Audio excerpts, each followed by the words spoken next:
Welcome everyone to this session of Policing Cyber. I'm Heath Thomas and I'm a partner at HCR, standing in today for my colleague Dan Hyde, who unfortunately cannot be with us due to ill health. But I do need to tell you a little bit about Dan. Dan is a partner at HCR. He's always been passionate about cyber and how technological innovations shape our lives and how they might best be policed so as to strike the right balance between encouraging commerce and maintaining order. Dan's also a visiting professor at Queen Mary University of London, where he teaches cybersecurity regulation. He has an interest in all things cyber, and that led him to author the first book on UK cybersecurity regulation and the international regulation of blockchain and cryptocurrency. Now, my co-speaker today is Vijay Rathour. Vijay is a partner within the forensic and investigations practice at Thornton.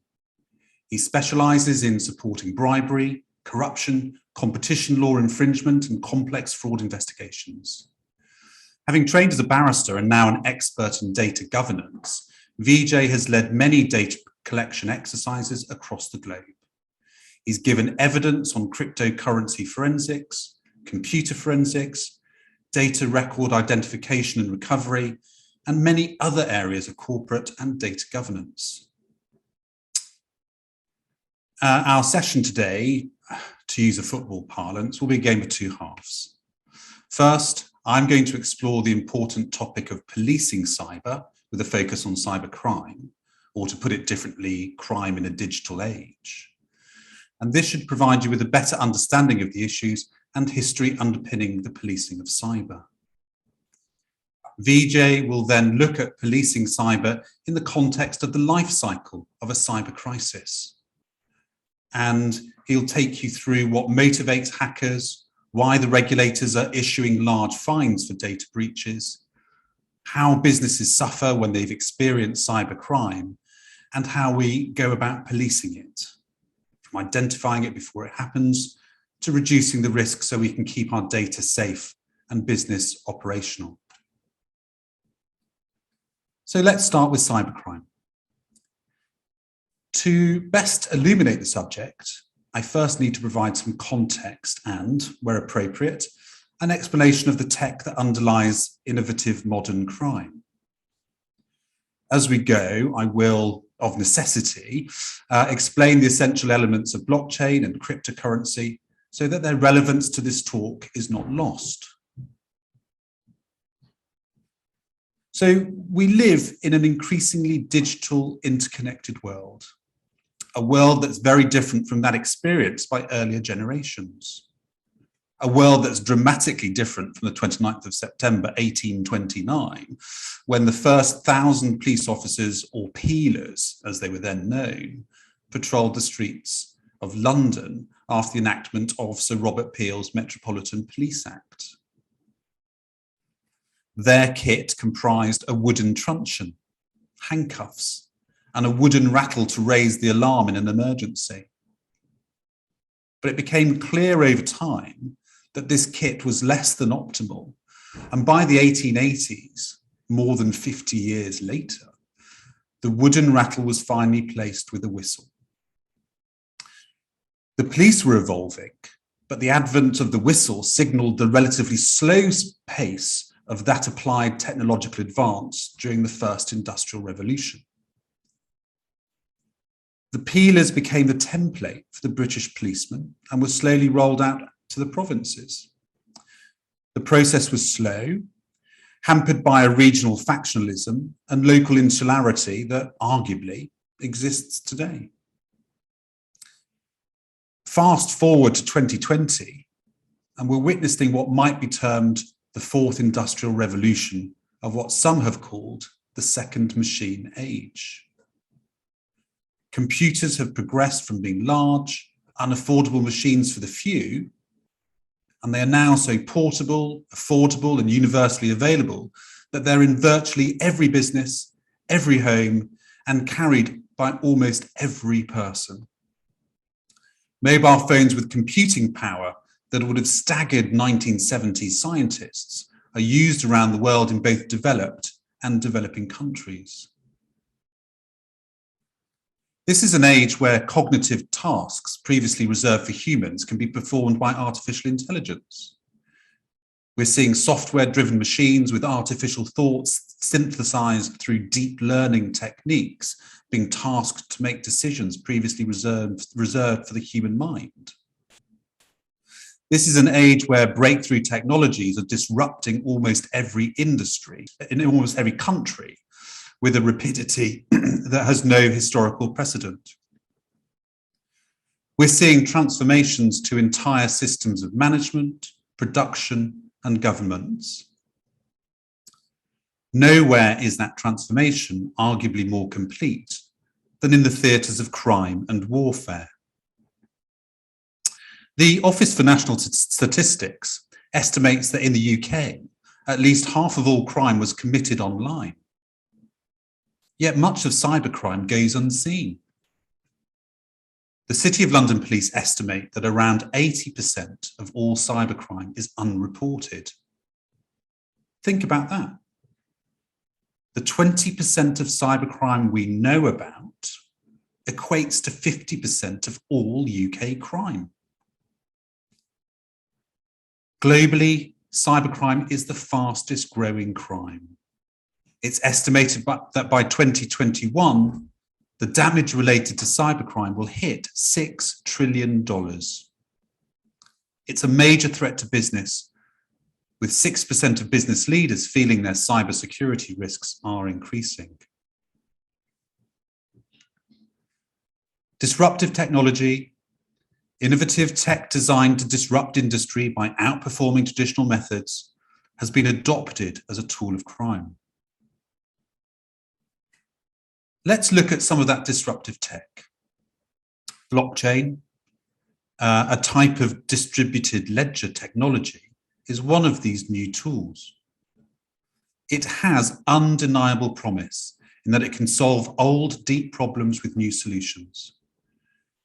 It can do this because it can affect what's termed decentralization. This is the process of dispersing power away from a central command authority. This means there is no single central point where information is stored and controlled within a traditional hierarchical system. Usually, when we seek a record of something, we have to rely on a central authority to provide it to us, and consequently, we're entirely reliant on their honesty and willingness to provide it. In blockchain, we eradicate the need for a central authority. Blockchains are essentially storage blocks of data linked with a hash that forms a unique identifier and binds the blocks together in chronological order. They effectively form an e-ledger. Additional blocks can be added and time-stamped, but the blocks themselves and their data cannot be altered, a characteristic that's called immutability. The blocks together, forming the blockchain, behave like one single computer. They are distributed over a network of multiple computers, but they act as one, and no single stakeholder can control them or become a central command authority. The advantage of this are that blockchain records can be trusted without question. And moreover, they can be accessed and supplemented by all participants, not just the central authority.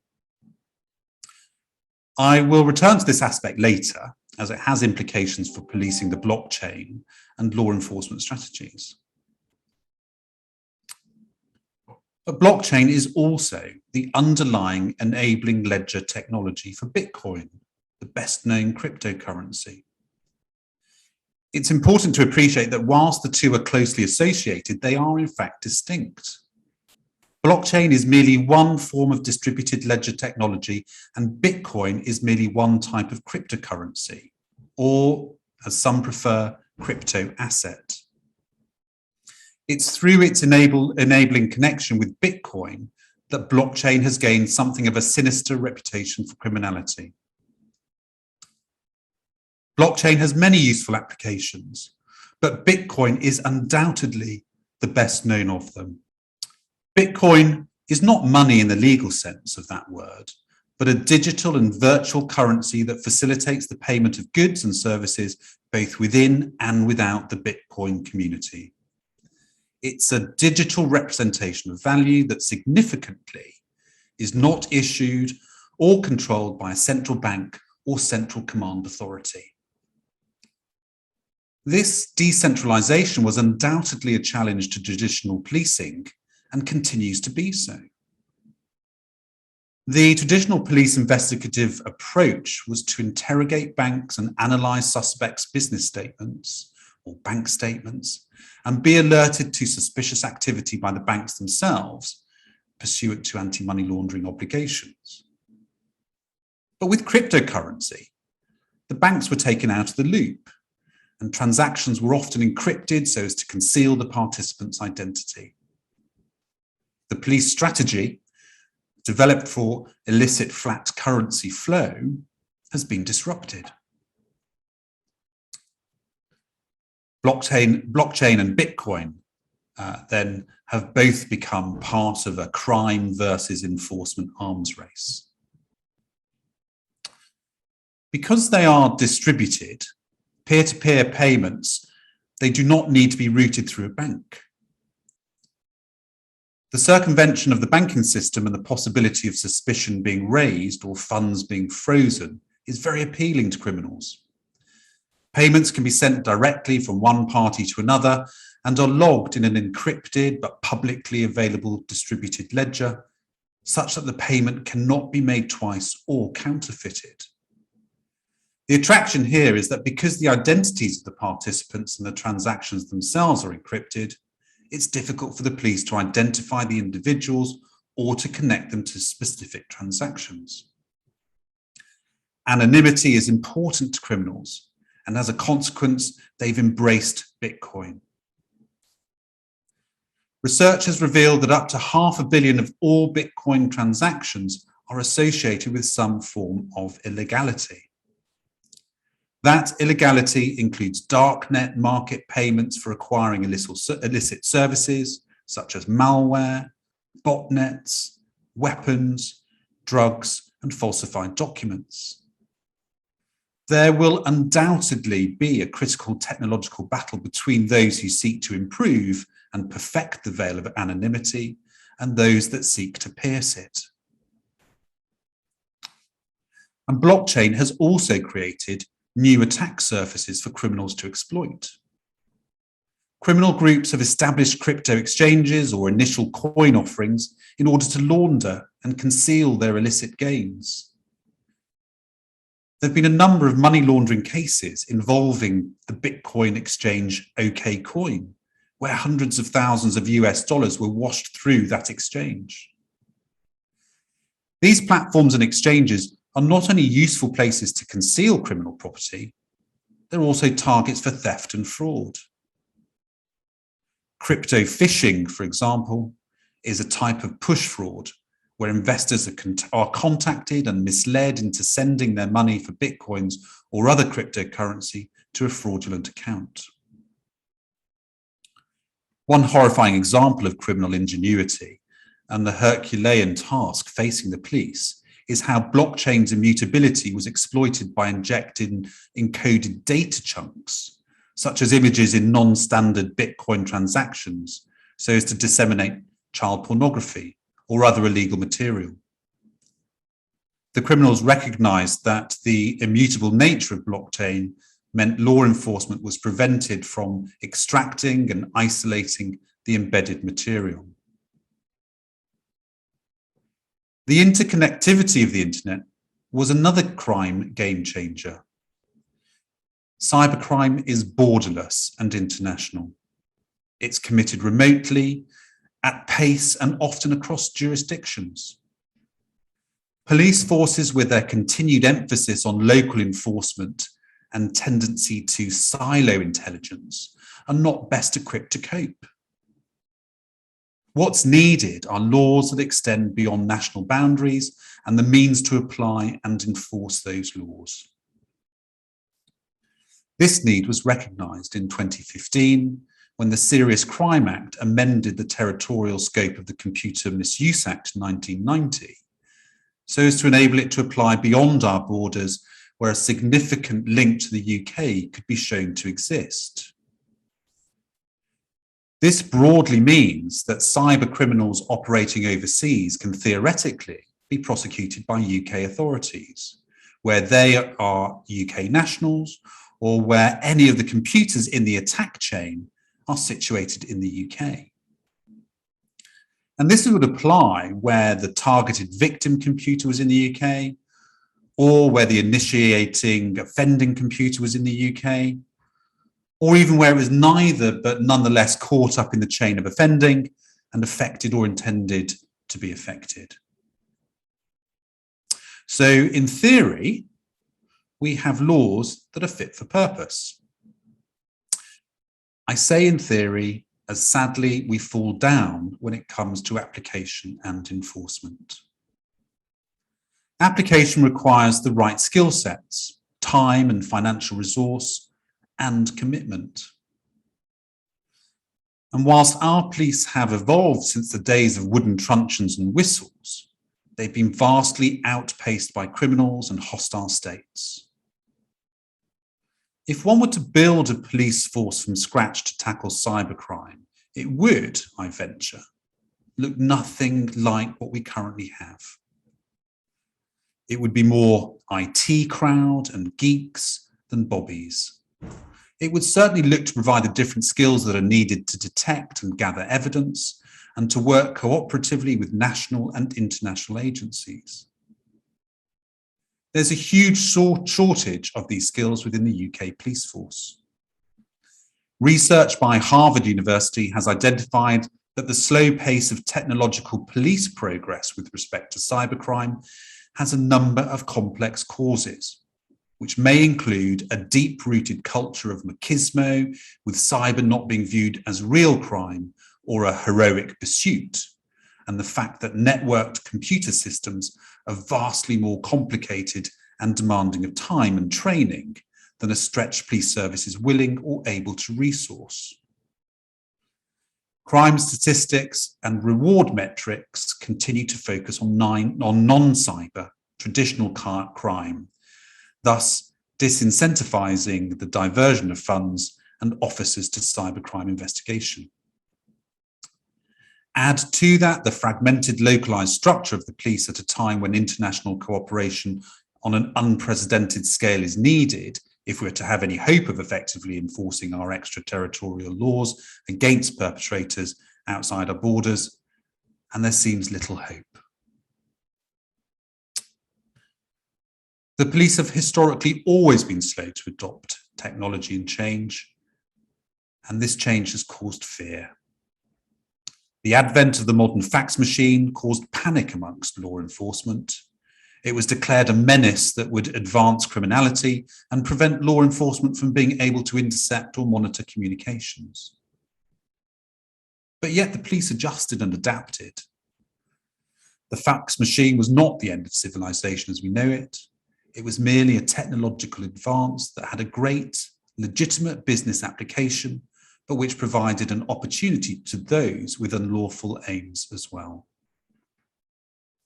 And that's the nature of technological evolution.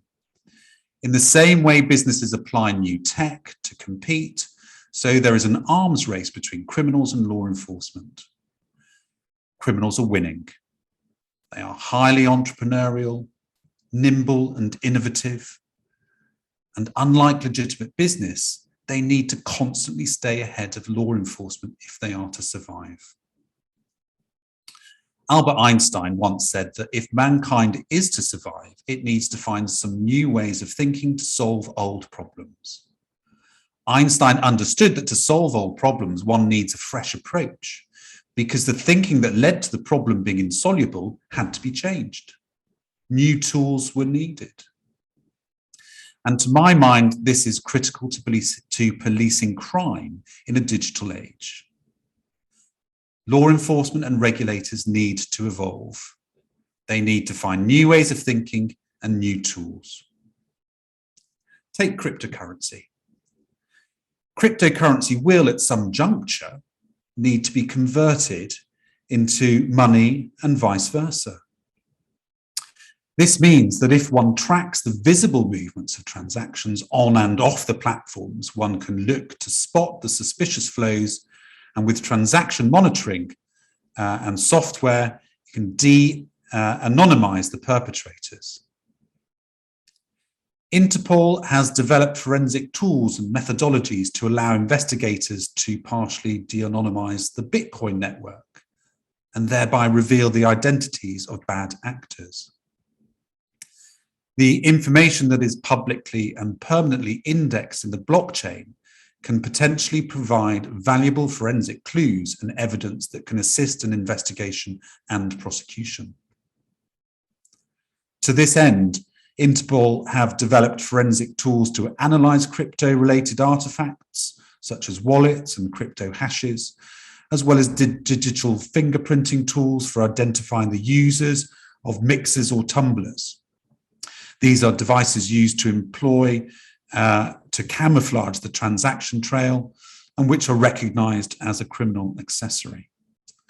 The success of Interpol, Europol and some leading investigative agencies has evidently triggered a sea change in criminals, with an increasing number now only using Bitcoin as an entry and exit point. This success should lead to our police looking to emulate Interpol and to adopt these techniques up and down the force. Blockchain also has applications that can be of great value to enforcers if they spot the opportunities. It could eradicate many of the problems with the way the police currently use evidence to prosecute cases. In a standard prosecution of, say, a domestic burglary, there are at least 70 rubbing points where progress of the case depends on one justice agency securing information and cooperation from another. Rubbing points are intersections where things can go wrong. In addition, there are 7 occasions when information needs to be comprehensively transferred between different agencies. This means there are lots of ways a standard, relatively simple prosecution can fall apart or be critically flawed. If the prosecution was international and involved cross-border agencies or witnesses, then the risk of non-cooperation and failure is much higher. Blockchain could solve this problem. It can allow the information to be more easily shared, and with different permission and access protocols for each participant, the evidence can be accessed by institutions, agencies, witnesses, the police, prosecution, and defense lawyers. It would eradicate the 70 rubbing points and the 7 information transfers. Further, the immutability of blockchain can help prevent crime in the first place. An example of this is its use to fight the sale of blood diamonds. De Beers has created a blockchain ledger that traces diamonds every step from the mine onward, and a startup called Everledger has created an immutable digital ID. And this is unique to every diamond, so that once the ID is registered on the blockchain, it can't be changed and it can be checked and verified. The same approach can be applied to high-end fine wines, artworks, and valuable antiques. The trust, immutability, and distributed decentralized access that blockchain provides can be vital to preventing fraud and improving the way suspected crimes are documented by the police. It should also be remembered that the police must still tackle traditional non-cybercrime that remains prevalent. In a digital age, not all crime is cyber or tech-enabled, and traditional investigative skills remain relevant and requisite. Moreover, cybercrimes are often reinforced or made attainable by traditional methods such as social engineering, surveillance, or blackmail. Crime, even in a digital age, can combine old and new techniques, and many police investigative skills remain highly relevant and adaptable. It's not then a case of rewriting the training handbook, but rather supplementing it with knowledge and capabilities that are versatile and aligned to modern crime. So can we effectively police crime in a digital age, given our reliance on forces that were created and designed for an analog age? My view is that if we are to have any hope of success, we need to train our police differently. We should embrace the need for change and look to speed up the evolution of the police. To do this, we'll need a shift in attitudes and resources and the training of many more officers, lawyers and judges who are truly competent to deal with cybercrime. The new Cyber and Online Economic Crimes Court that is planned for London will certainly help. For those of you that don't know, this courthouse is to be built just off Fleet Street and will have 18 courtrooms specialising in cyber-related crime. I believe this may be a catalyst for change, as it will shine a light on the urgent need for specialist expertise across the police, lawyers and judiciary. In international terms, the Budapest Treaty of 2001, the first treaty to attempt to achieve international cooperation on cybercrime, is being updated so as to better cope with cross-jurisdictional issues caused by cloud computing, but much more is needed. Countries such as China, Russia and India are not signatories, so they remain outside the enforcement consensus. Add to this the delays in member countries responding to requests for mutual legal assistance or their outright refusal to cooperate in producing evidence, and it appears plain that a more enforceable treaty with sharper teeth is needed. This may be hard to achieve. China and Russia are philosophically and politically opposed to harmonization of laws and data sharing for a common goal. For those states, the goal is data sovereignty and the notion that data ultimately belongs to the state, not the individual, and should remain within its borders. That will present a challenge to achieving truly global cybercrime cooperation, but it shouldn't hinder our attempts to reach the highest possible levels of international accord. So in conclusion, there is a mountain to climb, but let's not stop thinking of new ways forward as we strive to reach the summit. And there are things you can do in the face of a cyber breach. Vijay, over to you.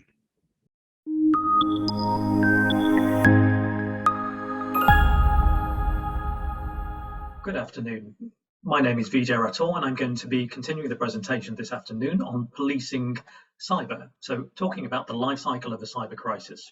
I have the pleasure of talking to you today about the policing the cyber crisis concept. I'm going to be telling you a little bit about the work that I do as a cyber practitioner. I work for Thornton as a partner in the digital forensics group, and by way of a somewhat long-winded history, I started my life many years ago as a lawyer. So originally practicing as a barrister and then subsequently as a solicitor in commercial litigation. I started to focus my career into financial litigation and subsequently went over to the FCA, the UK financial regulator, and started to work there in investigations and then subsequently regulatory enforcement and regulatory judgment work.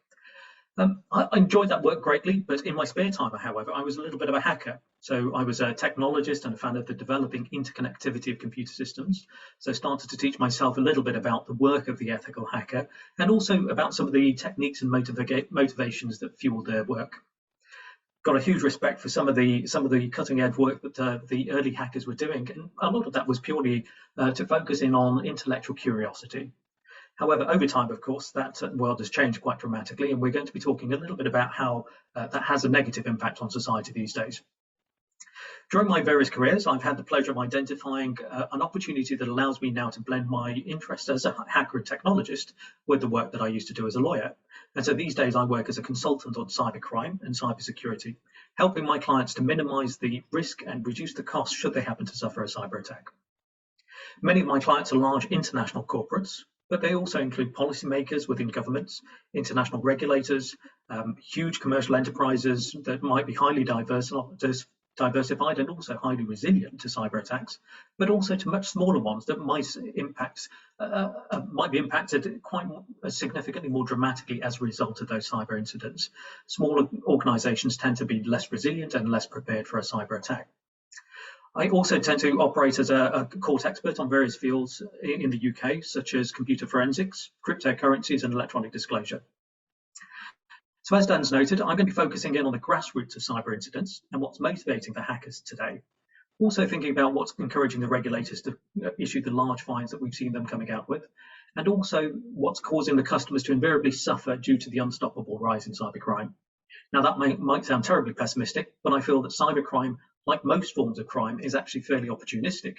So we're also going to talk about how we go about policing that, identifying it before it happens, and finding opportunities to reduce the risk and the impact to organizations. So hopefully we're going to be trying to think about ways to keep data and businesses safe and how to keep ourselves continue to be operational. Introduce myself as the partner of the Digital Forensics Group at Thornton. We operate an integrated technology consultancy. So what that means is that we have to operate on a 24/7 basis, thinking about all of the work that we can do to try and keep our clients safe. That includes, as you can see on the slide, computer forensics, but also litigation and investigation technology. A lot of our work will be aimed at the regulators, and we will often be challenged by a contradiction where our clients who have suffered a cyber attack want to rapidly get themselves operational again, but they also have a regulatory obligation to keep the evidence and to be able to demonstrate and speak to what's actually occurred. So did they potentially cause the cyber incident to become worse as a result of failure to interact or failure to mitigate the cyber circumstances themselves? And so we have to be thinking very much about the litigation risk when it comes to cybersecurity, and with that, the regulatory burden that goes with it. A lot of cyber incident response work also includes data analytics, and as you can see there, what we call open source intelligence and threat intelligence. So thinking about consolidating the very global posture of cyber risks that we might be seeing and bringing all of those cyber indicators together so that we can try to provide a more global and more organizationally robust platform by which we can reduce cyber risk for all of our clients. That culminates in what we call a security operations center, so a cyber incident response army that is sitting there ready to go, or mobilized through a security operations center, which is effectively one of those very sexy looking huge screens that you see on the Hollywood films, where everybody is looking at all of the feeds that are coming into and out of our clients and trying to keep them safe. So that's a 24/7 monitoring capability, which requires us to be thinking about data and data science, liaising with the police and liaising with our clients, of course, but also being able to contextualize all of this work for the regulators around the world. And so in my mind, I see the work that we operate effectively culminating around 4 distinct core capabilities: investigation technologies, computer forensics, incident response, and the security operations center. Now, this is not unique to Thornton, but of course, all organizations, and especially large corporate enterprises, will be expected to be able to provide themselves with similar sets of capabilities. Now, not all organizations have those types of strengths, and so sometimes they outsource those skills, but increasingly we're feeling that regulators are expecting and mandating these types of capabilities inside a large, healthy corporate organization. Alongside those 4 core skills, no doubt we also have to think about the GDPR, so the data regulations and the regulatory environment that we operate in. And so that flows into what we call information governance. Are we keeping data safe? And indeed, a lot of the enormous fines that we're going to be talking about today and the risk posture that we have to worry about comes about as a result of global and regulatory insights and concerns that stem from keeping data citizens and data itself safe. Associated with that is how one goes about identifying and creating business risk. So making sure that one is identifying the kind of risks that you're encountering in your operational structure. So not all risk is necessarily bad risk, and some organizations will have a certain risk appetite which they've accounted for and can demonstrate that this is appropriate for a business of their type. And of course, then you've got cyber consulting, which allows us to think about, well, understanding the risks and the risk posture of that particular organization. How can we go about reducing those risks? And what does all of that mean? Well, effectively, you can imagine that inside an organization like a bank, your risk threshold is going to be much, much lower than perhaps an organization that's making pottery or an organization that is shipping bottles of milk. Now, most organizations will be somewhere along that spectrum. And indeed, what we tend to find is that the regulators in particular get very animated if an organization has failed to understand what its own risk appetite may well be. But as long as you've thought about your risk appetite, you then need to start to think about the various attack surfaces that operate within your business. A major one that's been a real concern for most organizations in the very recent years as a result of COVID are the very complicated logistical and supply chain networks that we operate in. So if you think about that, if, for example, you are shipping potatoes from France, you need to think about the logistical infrastructure. So the timeliness of that, the fact that these potatoes may well go bad in the back of somebody's truck if they don't make it to their destination on time. If you are turning those into chips and supplying those to McDonald's, what about the knock-on impact of not being able to satisfy your contracts if you're providing those chips over to McDonald's? And so supply chain risks have grown enormously as a result of the interconnected web of organizations that we operate in today, but also thinking about the various attack surfaces that those reflect. Your potato manufacturer may well have their own attack surface, which you also need to flow upwards into your own. And so if you are a large organization that outsources a lot of infrastructure, then of course all of those compounded risks flow all the way up to yours, and they may well cause you to have a deal breaker. If you look at the little wheels around this particular circle, I've broken these down into the various phases of cybersecurity that I'm going to go into a little bit more detail. But you can imagine that for most organizations, we need to be able to identify the risk posture that you operate in and identify the cyber risks and the attackers trying to break in. You want to try to protect them. You want to try to detect a cybercrime or a cyber incident before it happens, or indeed as soon as it happens, and then have a healthy posture when it comes to responding to that. And all of that allows you to potentially reduce the time it takes to recover from a cyber incident. And again, the types of services that we offer around that all seek to try to reduce the cyber risk and to effectively reduce that global cyber risk posture. Again, one particular supplier, one particular organization can have a risk that flows upwards into all of the supply chain above it. And so each of these risks can be compounded. So with that very, very lengthy introduction, we're going to talk about the global cyber challenge and again, build upon a lot of those concepts. Now, hopefully on screen, you can see a little video, which is, again, just one of those very Hollywood-esque videos about what global cyber risks look like. Now, actually, what we're seeing on screen here is just a visualization of a few seconds worth of a real common firewall log. Effectively, the cybersecurity infrastructure around a business is tracking all of these opportunities for attackers to try to create a cyber attack from Canada or to create an attack from Russia or from India, all around the world, and connecting with all of those interconnected computers. This is an entirely global problem. Cybersecurity has to be global, and in the legal context, it's very difficult to identify a specific nexus or indeed a specific forum in which the attacks happen, because of course you may have victims scattered entirely globally. You may have regulators all around the world who want to get animated about data subjects where that data has been stolen from, but the organization may be based in India or may be based in China or based in the US.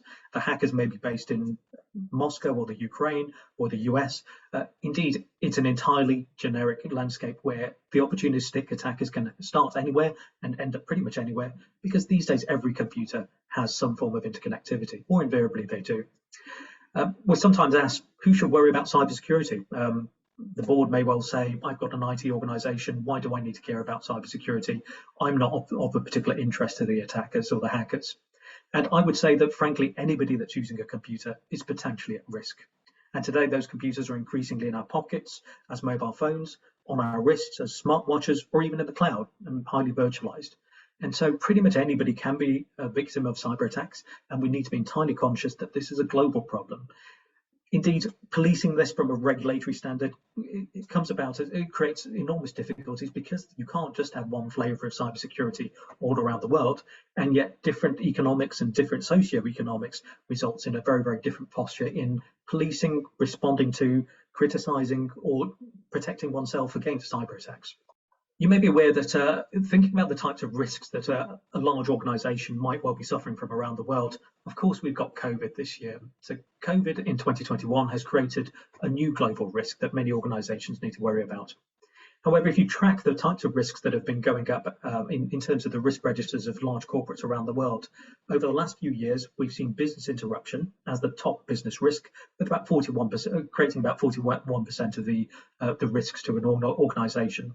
Again, thinking about the supply chain and all of the types of interruptions that may come about as a result of that. But cyber incidents have been growing, and indeed these days, over the last few years, are effectively first equal with business interruption.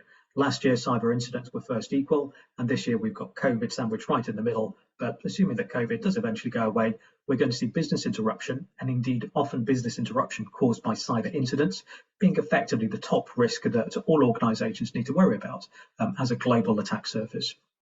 And if you look at that metric at the bottom, if we think about a couple of years ago when we used to have normal disasters, again, Australia on fire, if you think about floods and tornadoes, natural catastrophes caused about $200 billion worth of loss.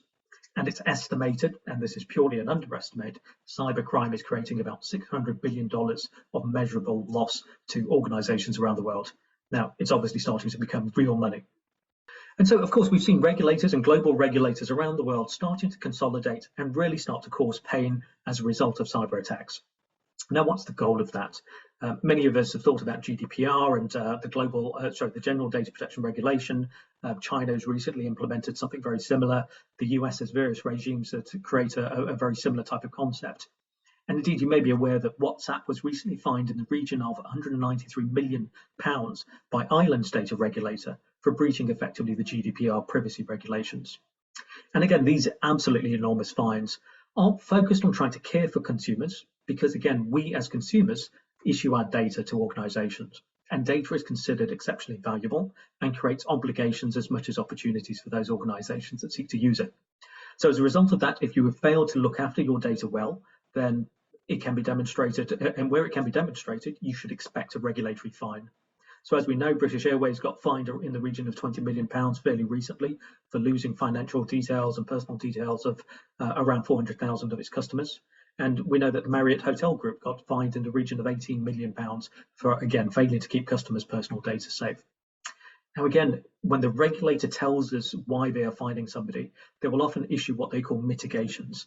So the advice or indeed the opportunities and the obligations that they expected that organization to follow, and where they failed to do so, or where they failed to engage with them adequately, that effectively exaggerated the fine that they subsequently suffered. So we strongly encourage all organizations to understand what those mitigations are about. And some of them can be boiled down into very, very simple, very straightforward advice. And towards the end of my slide deck, I'm going to go through a few of those and talk about how one can go about reducing the risk. And again, policing oneself and policing the global posture in which you operate in. So is it all doom and gloom? Well, potentially. Again, on screen, a very complicated slide deck, just talking about a lot of the metrics that we have to engage with in the world of cybersecurity.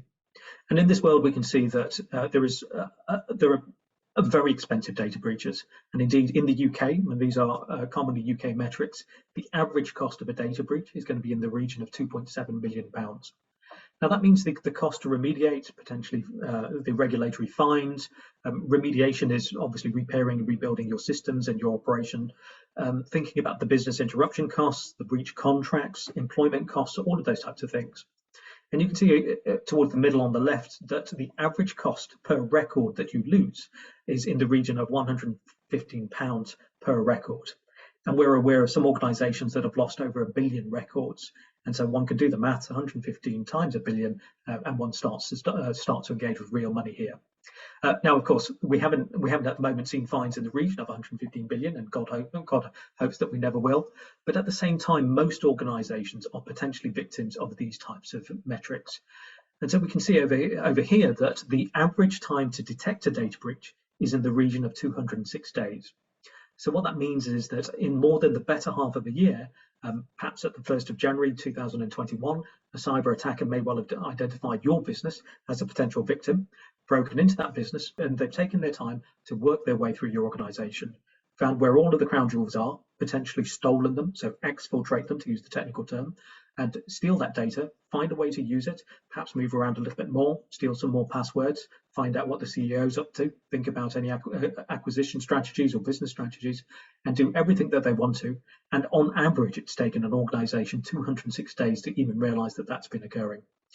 In our experience, we've had organizations that have failed to identify a hacker 3 years, 5 years after they first attacked. And that's given those organizations and given the hackers the opportunity to do pretty much anything they wanted to do.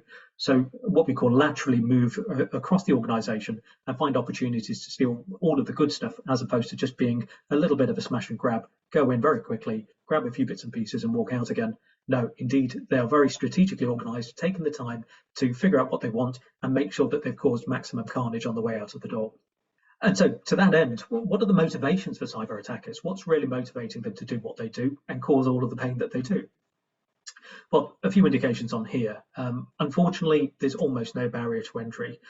These days, you don't need to be a particular nerd in order to become a cyber attacker, a cyber hacker.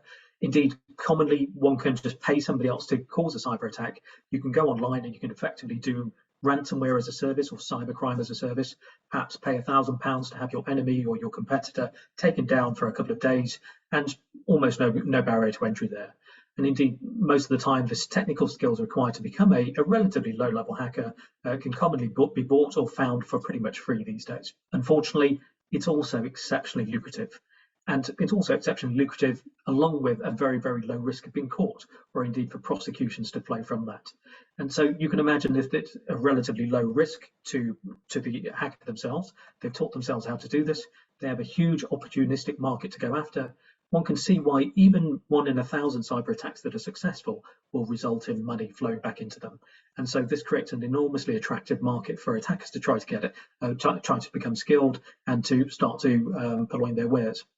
And indeed, on the right-hand side of the slide, you can see that commonly the types of skills and the types of techniques that might be very, very successful put up for sale on the equivalent of an eBay. So on the dark web, effectively the darker versions of the internet, one can go on there and bid or buy services. One can buy a uniquely technologically motivated cyber attack that will bring down exactly a business like your victim for in the region of £30, if even that.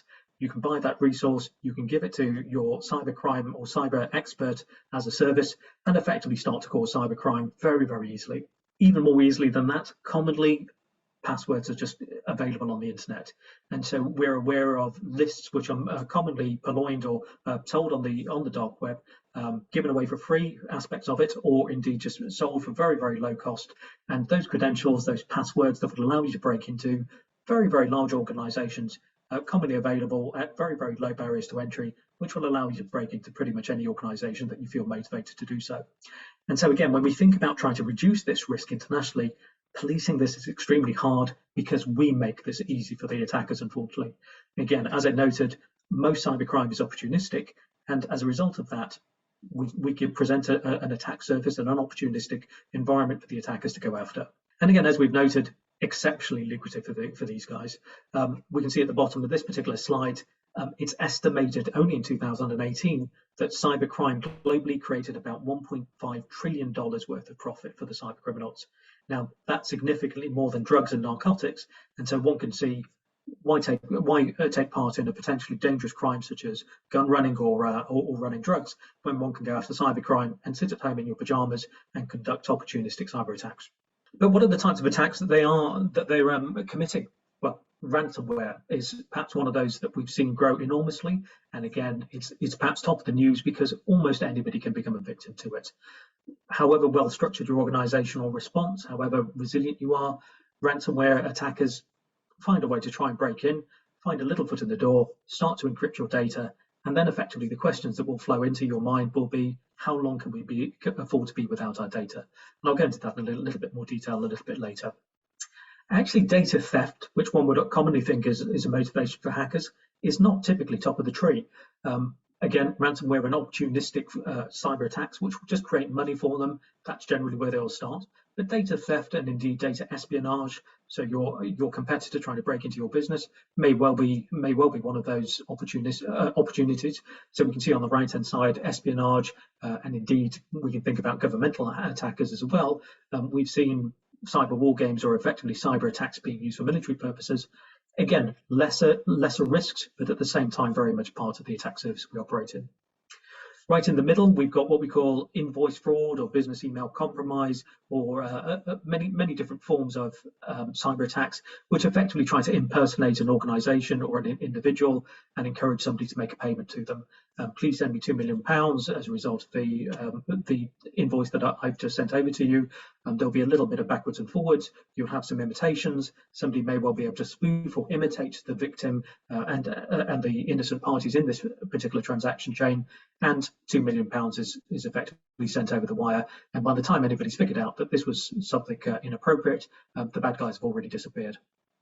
And how are they doing that? Well, we can see on the fourth bullet point there, Bitcoin mining, again, the growth in cryptocurrencies has brought about a huge increase in opportunistic cyber attacks because, again, these days you don't even need to steal cash.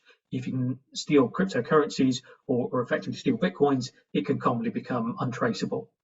And even worse than that, sometimes we don't even need to steal anything other than your electricity. So if we can break into your business and implement a virus, all we need to do is use that to mine Bitcoins in the background. You probably wouldn't even notice that 10% of your computer is being used to create Bitcoins and send those over to the hackers.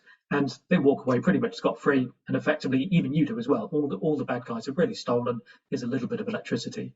But again, all of these are creating a variety of attack surfaces and creating different types of cybercrime, which unfortunately we have to constantly stay on top of. On this slide, we can see, again, some of the causes of malicious breaches. So again, if we think about some of the surveys that are conducted annually to think about what's causing or how cybercrime is being manifested, we can see some of the opportunistic surfaces and compromises that are going on there.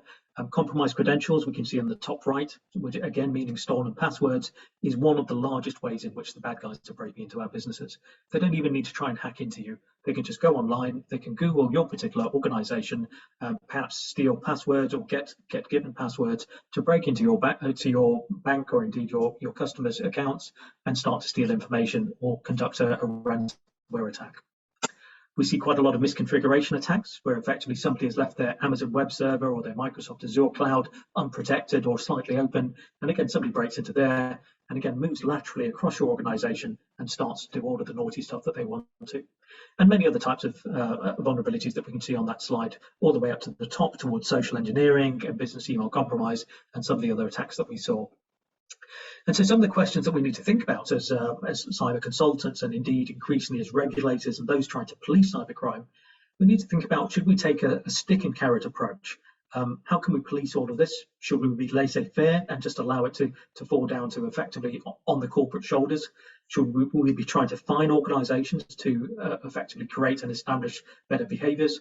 Or should we just let market economics dictate? If you see that organization A is commonly being broken into, or you're going to move your business over to corporate B, which hasn't been broken into at the moment. And again, we see a variety of regimes being applied across the world, but increasingly we are seeing regulatory sticks and carrots being used to try to admonish those that at the very least are using data about data subjects. So individuals such as you and I, you have an obligation to do that at the very least, as well as one possibly can. Again, just establishing some of the opportunities for cybercrime and why the bad guys are doing what they do before I start to go into the details of how they do what they do. Again, the previous slide went into a little bit of detail about how malicious breaches are caused. Unfortunately, something like 70% of the cybercrime and the breaches that we get engaged in come about as a result of effectively our own fault. So caused by human error, or misconfiguration of computer systems, glitches in system configuration. Again, the vast majority of the cyber attacks that we see come about as a result of things that we could have corrected. Human error, nearly 23%, system glitches, 25%, and malicious attacks, around 52%, but again, commonly leveraging human weaknesses or human misconfigurations by our own staff. And why? What does this mean? How does it manifest? The more easily bad guys can break into your business, the more pain they can cause. We're probably all fairly well aware of the Colonial Pipeline attack that occurred in 2021, early this year. And that was, again, a pipeline that was taken down and caused very, very significant business interruption, which caused very, very significant business loss as a result. Fines and again, effectively the financial fallout predominantly came from business interruption and reputational harm. Now, the bad guys here, DarkSide, the attacker group, said, and this is their public statement, our goal is to make money and not for creating problems for society. Really, the motivations here invariably opportunistic and financially motivated. Data and industrial espionage may well be attractive, but frankly, money is what most of them are about. And so, as we noted, increasingly one can try and engage with ransomware as a service and engage those opportunistic attackers to just try and probe around your competitor, probe around a bad guy, probe around Colonial Pipeline or its peers, and just find one opportunity, one little door to get their foot inside. And then from there, they can land and expand and turn that into a highly disruptive attack. And when it's disruptive, when it causes business interruption, invariably what that means is if there is a ransom, that organization is more likely to pay it. And again, thinking back to the earlier slide, given that there is relatively very little policing, so very little or relatively little police impact in catching those cyber criminals, it means that, again, it just creates a little bit of a self-sustaining ecosystem of attackers that are seeking to try to find ways into your business. And what do they do with that data? Well, again, often they just don't care.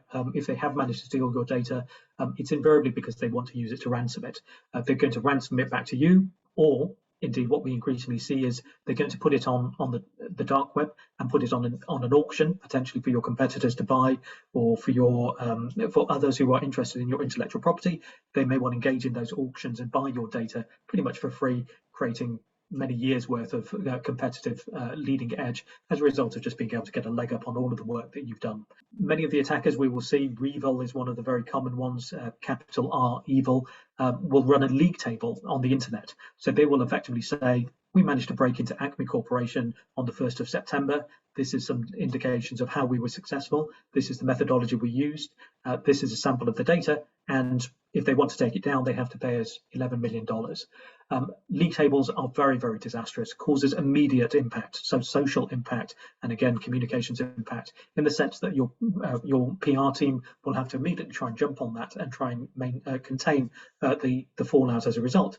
But many organizations don't even realize that they've been a victim of the cyber attack, which causes a very embarrassing flow from there. On the slide that you can see on the screen, actually, this is a sample of a database where you can go online and effectively you can buy from the equivalent of a dark web eBay all of this type of data that's been made available for free. So this one is called the Nightmare Dark Web Auction, and you can go on there and you can see that somebody's managed to steal 415 databases from a corporation.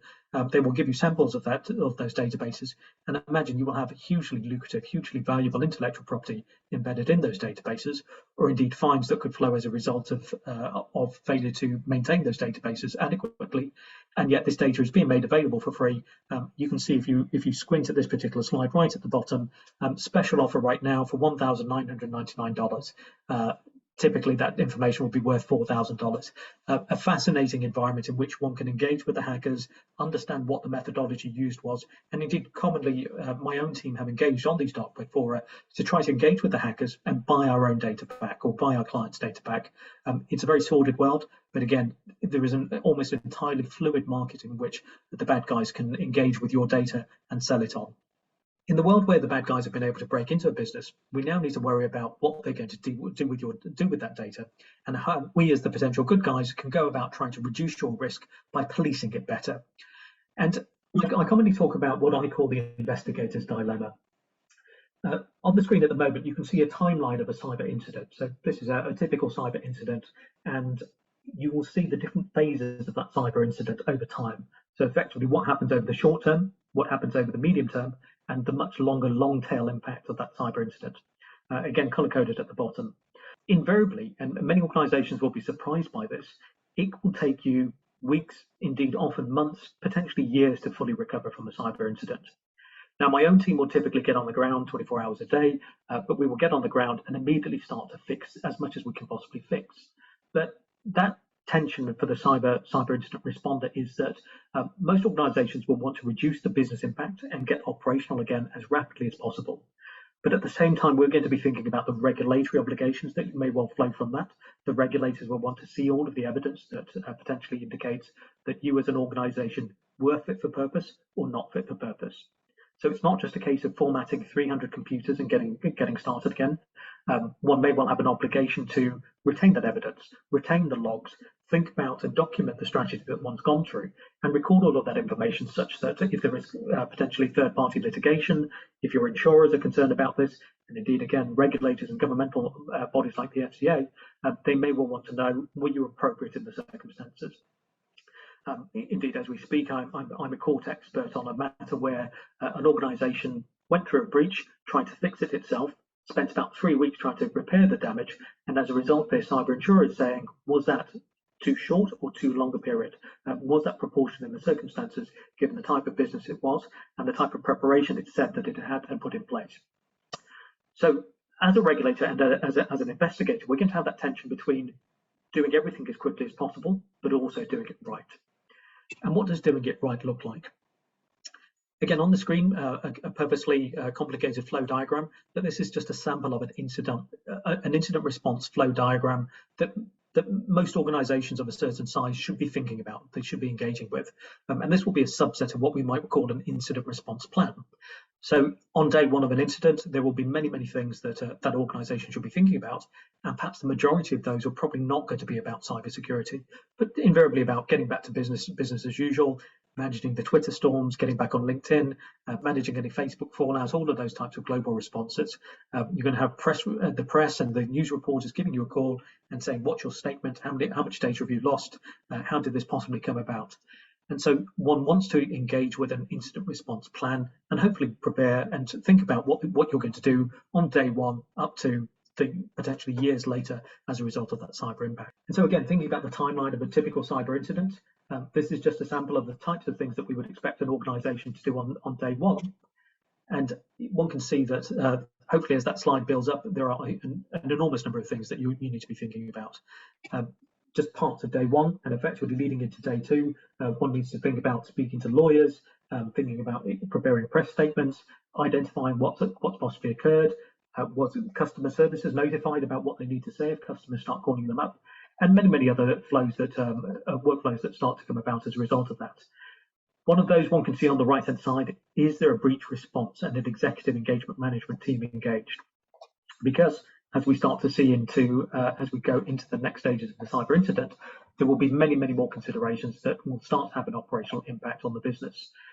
Over the first week or so, we need to think about formulating response plans, strategies, assessment of whether we should be notifying our data subjects, our customers, that we've suffered a data breach, trying to identify the source of the leak, of course, and trying to understand if we've actually been able to contain that breach and shut it down.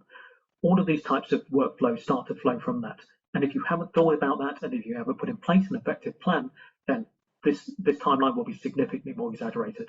Indeed, days will turn into weeks and months, and the business interruption costs, which can easily for our own clients be in the regions of millions of pounds per day, one can see how the math starts to flow up into very, very large numbers. And so what can one do to try to reduce the impact of a cyber incident? Well, again, as I noted, having a plan is considered to be pretty much one of the most impactful ways in which one can reduce the cost of a cyber incident.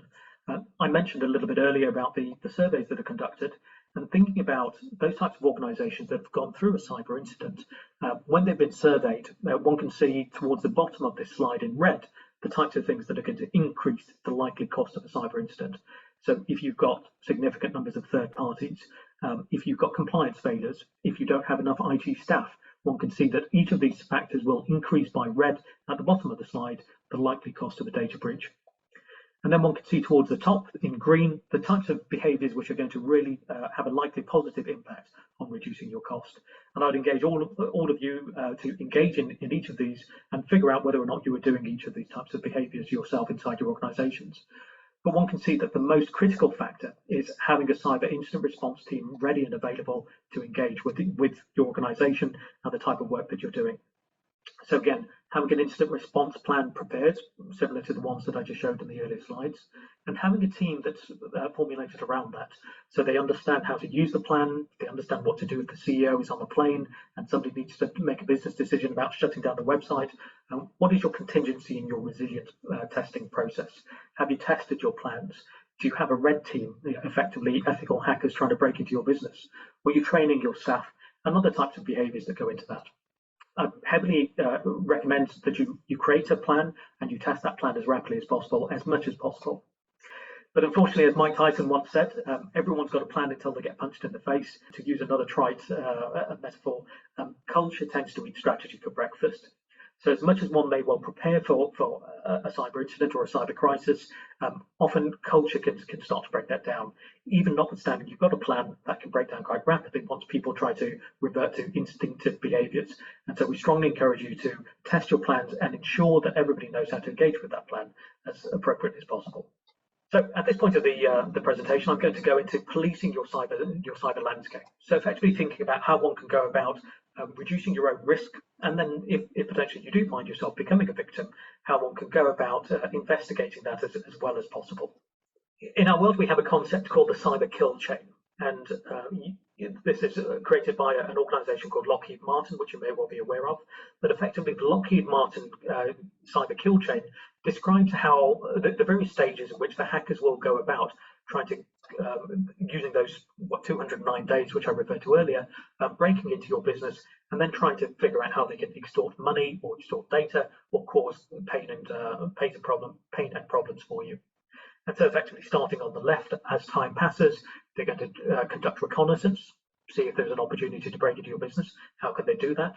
Once they find that very simple foot in the door, whether or not that's a free password that they can get off the internet, or they found a vulnerability in the platforms you're using, the technology you're using, a stolen mobile phone, whatever it may well be, they will then start to weaponize that vulnerability. So they're going to look at your attack surface, find an opportunity that they can break in, and then weaponize it. So make it a potentially painful one. Potentially inject what we call a payload at stage 3. So that will be malicious software which can be used to potentially compromise the organization. And as we go into that further, then we're going to get into, again, the next stages: exploitation, so causing pain, installing and indeed landing and expanding and creating further problems for the organization. And then at stage 6, starting to take control of the organization. So doing all of the damage that they want to do, which at stage 7 is going to manifest as perhaps a ransomware or an attack or whatever it is that they want that to be. And you will see along the bottom that we're talking about stages of seconds, hours, months. It's entirely up to the sophistication of the attacker. But what we will recognize here is the more time we give the attackers, the more likely it is that they're going to cause more disastrous pain for the organization, for the victims, and effectively also make it significantly harder for us to fix the circumstances and remediate it. So effectively repair the harm or potentially contain the breach. And so the quicker we can identify the problem, or indeed the quicker we can expel the bad guys from the organization, the less likely it is to cause us harm, cause regulatory fallout, cause third-party litigation, business interruption, reputational harm, and all of the other negative behaviors that flow from that. So again, time is money here. On screen at the moment, you can see what we call the NIST incident response model.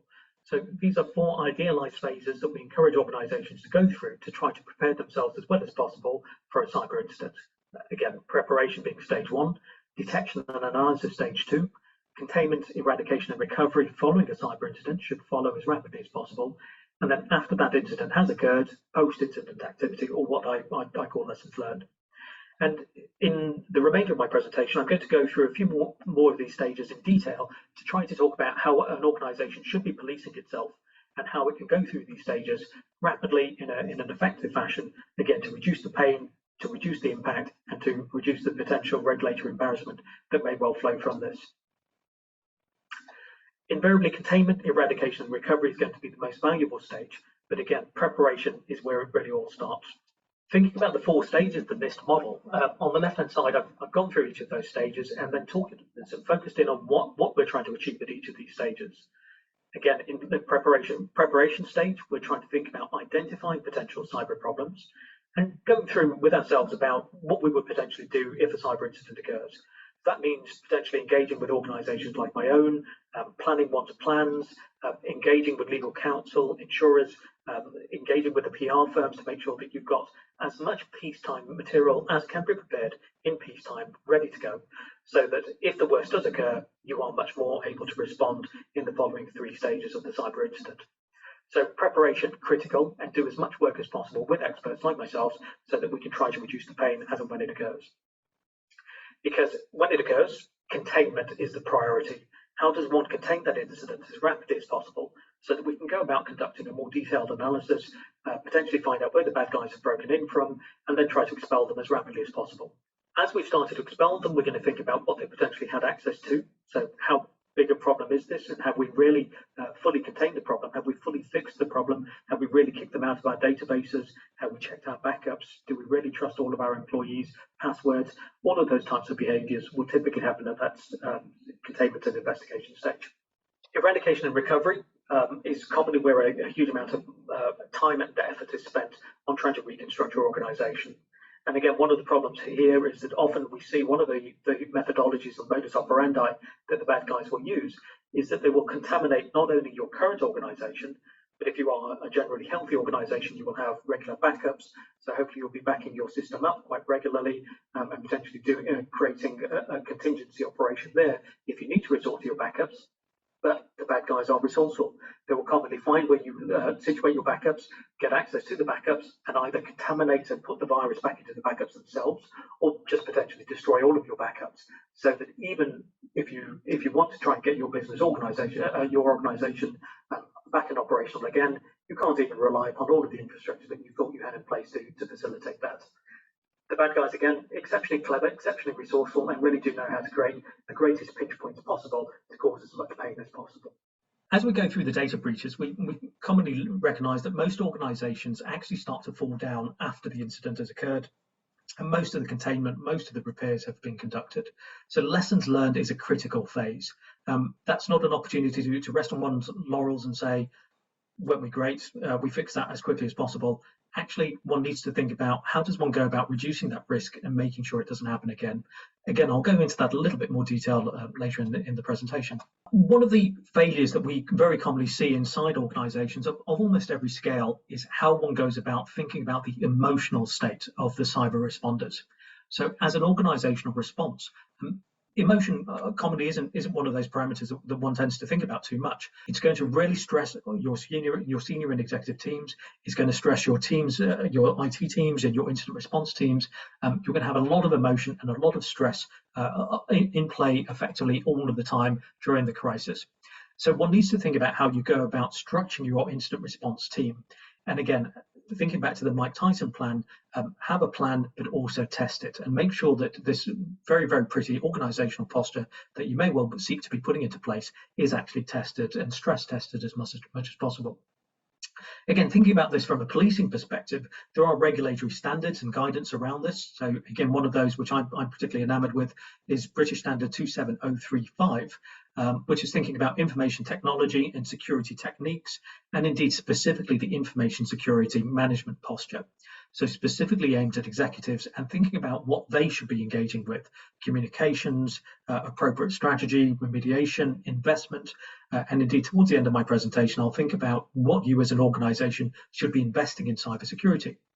But from a tone from the top, from the board, from the executive organizational response, we need to think about how we're going to try to reduce and minimize the risk of a crisis as much as possible. And so one of those strategies that we've seen work extremely well in very, very large organizations, and indeed a particular airline, which you may well be aware of, had a cyber attack. This is modeled around their posture, which is the gold, silver, bronze model often used in the military. So the gold team commonly used as a strategic guidance posture and thinking about what we as an organization should intend to do. The silver team should be tactical and thinking about how we intend to do it. And then the bronze team should be operational. Again, a little bit more detail about this, but the goal behind this gold, silver, bronze model is not so that we have more junior people doing most of the hard work, but indeed the opposite, which is to allow the management to flow upwards. Because again, very commonly in my experience, what we'll find in a crisis that is unplanned for, those black swan events, is that in the heat of emotion and in the heat of the battle, we will find voices raised, people shouting at each other. And again, you will get operational paralysis, ironically, just when you want as much operational governance in place as possible. And so having a very clearly defined strategic approach, strategic, tactical, and operational, it will mean that the operational team is given the opportunity to stretch their legs and do what they do best. And perhaps you should have an organizational posture that says the bronze team will be given 3 hours to engage with what they need to do. And then after 3 hours, they will report to the tactical team, and the tactical team will report back to the strategic team every hour or so, just to give them updates about what's occurred, which means that the gold team, the CEO, doesn't need to be shouting at the IT team and saying, fix it faster, fix it faster. Again, thinking back to that tension between investigating as well as possible versus remediating as rapidly as possible, this organizational structure allows everybody to do what they are meant to do, and it allows one to manage the incident with as little passion, but at the same time with as much effective response as possible. So thinking about identifying the evidence that goes into this particular incident, this is going to help us to, again, manage expectations, manage the posture, understand which phase of NIST we're in, as rapidly as possible. So I'm going to try to illustrate some of the practical challenges that we identify when we're working as cyber incident responders, and again, how one can learn from those lessons and try to reduce the pain and increase the productivity so that you can reduce, again, that cyber attack kill chain risk, get the bad guys out of your business as quickly as one possibly can. Focusing in on detection and analysis. How does one go about detecting a cyber attack? How do you make sure that you've detected the attackers as quickly as possible so that you can kick them out before they've had the opportunity to land, expand, and cause more damage, potentially reduce that 209 days into 2 days, 2 hours, 2 minutes? Again, we operate a security operations center that seeks to try to identify within seconds whether or not the bad guys have broken in. So again, in the detection phase, one wants to be operating a model that allows you to analyze all of the inputs and outputs of your organization, thinking about things like firewalls, thinking about the monitoring capabilities, and how one can go about reducing that risk and getting as much visibility across your own computer system and your own computer estate as possible. In stage one, we want to analyze a cyber incident if one is potentially being occurred and categorize it. How serious is this? Actually, was this just the receptionist resetting her password, or actually is this a potential nation state attack from a rogue government trying to break in and bring down all of your computer systems? Again, we've engaged with both of those, and it's very important that one classifies and escalates that crisis, or indeed that problem, into potentially a crisis or an otherwise manageable incident as rapidly as possible. I would very heavily encourage you to engage with legal counsel, insurers, chaps like Dan, to think about how you can go about managing your risk preemptively so that you can reduce this phase and shorten the timeline as quickly as possible. There's a bit of technical information on these slides, which I'll whiz over, but again, in stage one of the cyber incident, my own team will be thinking about preservation of evidence, and indeed corporates should be thinking about preserving evidence as quickly as possible. Again, the typical knee-jerk reaction is, let me nuke that computer, I'm going to reset it, I'm going to wipe the hard drive, I'm going to reset all of my computers or my virtual machines and get back to business as usual as rapidly as possible. But it's really critical that one goes about preserving all of the logging information that most computer systems these days generate and preserve as much of that as rapidly as possible, because again, it's commonly suggested that these logs tend to be fairly volatile, which means that you may well keep them just for an hour, 5 hours, 5 days, 5 weeks, 5 months, whatever it may well be. But typically your logs are going to be the best form of mitigation if you do end up in that position where you're getting regulatory fines or a regulatory fallout. So check where your logs are, know where your logs are today, and think about how long you've got them for, such that in a cyber incident you can preserve those and you can interrogate those as rapidly as possible, because typically that's going to be where we find where the bad guys broke in from and what they've been able to do. So think about the logging, and typically that's going to come from what we call your perimeter defense. So effectively the castle walls around your business, which are going to be things like your firewalls, your data loss prevention systems, your virus killers in your email systems, all of those types of bits of infrastructure will create logs. So make sure you've got them, make sure you've configured them properly, and then make sure that you know how to record what they're telling you so that you can try to identify if there is a problem as quickly as possible. You will see in red a critical stage. Make sure that patient zero, if you can identify patient zero, is isolated. So if you're potentially in a ransomware attack, some of the best advice is pull the internet cable out, switch off the Wi-Fi, just put that computer aside. Ideally, don't even switch it off. Just put it aside and let it be isolated from every other computer system on your network so it can't cause further damage. Switching it off may impact the evidence. Switching it on may impact the evidence. Formatting it will definitely damage the evidence. So just try and isolate it and speak to experts like ourselves so that we can remotely or physically get on the ground and analyze that so that we can start to understand what's going on. Imagine you're an organization that's had a ransomware attack across perhaps an organization like Thornton, 50,000 computers or 50,000 employees across the organization. How does one go about potentially doing large-scale data collection of an organization with thousands and thousands of computers? Well, increasingly, the technology here has changed such that you're using what we will call an MDR capability, a managed detection and response, or indeed potentially using types of technologies that allow us to have what we call EDR, endpoint detection and response. An endpoint is effectively a computer, and every computer is an endpoint. We're going to try to install software on there so that we can take remote control of that computer and potentially isolate it and investigate it remotely from across the world so that wherever that computer is, somebody can jump on it, somebody can start to contain the problem, somebody can start to fix it as rapidly as possible. So identifying the problem is critical, and this is just an example of some of the types of technologies we use, where you can see a continuous feed of information flowing into us so that we can try to fix the problems and understand what's going on and how that's impacting other computers as well. Again, if you can see patient 0, how do you keep patient 1 isolated from it? So remote containment, remote repair of patient 0 is critical, and technologies like this allow us to be in multiple places all at the same time. And thinking about the sources of evidence, where we might see the behaviours and the evidence and the information about what the bad guys have been up to can be in very, very dramatic and different locations. So again, as computer forensic experts, we're going to be thinking about what we call forensic artifacts, the footprint and the fingerprints of where the bad guys have been. Sometimes that's in the cloud, sometimes it's in the logs, sometimes it's on the computers, it may well be on an iPad or a USB stick or wherever else it may well be. So we will need to think about gathering all of that evidence as rapidly as possible. And again, when I say we, corporates or indeed those that are policing the cyber platform or the cyber landscape for the organization, need to think about collating all of that data in real time. Again, if you think back to the timeline and the flowchart, this is the type of work that we want to be doing within hours, single-digit hours of being on the ground, fixing and helping an organization. So once you've gathered all of those artifacts together, you want to timeline them and cross-reference them, think about how did the virus get in, what can the virus do, reverse engineer it, break it down into source code. Does this look like a Russian piece of code, or is this a Chinese piece of code? Is this a known methodology? Is there a decryption key available? All of those types of things are the analysis that needs to happen within the first few hours of a cyber incident.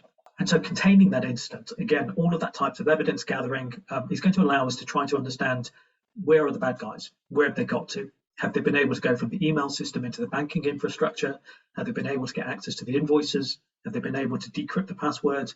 All of those types of analysis, those bits and pieces of analysis happening in real time, but has to happen collectively and effectively so that we can understand whether or not we've been able to identify how we got rid of the attackers, or are they still hiding somewhere in the background? Again, a case study of this is that we had what we call a business email compromise, where the organisation effectively sent out £2 million from victim organisation A to another party B. The chief financial officer said this email came from his account, but it was absolutely not him. We were able to investigate that rapidly and identify that the bad guys had broken in, and effectively they were mirroring his account so that every single email that he saw or sent was being sent to them first. They rewrote the email, effectively changed the banking information to their own banks, sent that on to the suppliers. The suppliers sent them money, so effectively money exchanged hands, and the CFO never even saw that dirty email. Effectively, everything he was seeing was being doctored in real time. As soon as the bad guys saw that we understood what was going on, they shifted from the CFO to his junior, and effectively they had multiple opportunities to break in. So containing that whack-a-mole problem number one may not necessarily contain all of the problems, so we need to be able to move across and think about the organizational response as rapidly as possible. So identifying the root cause and where the bad guys have got to is really, really critical.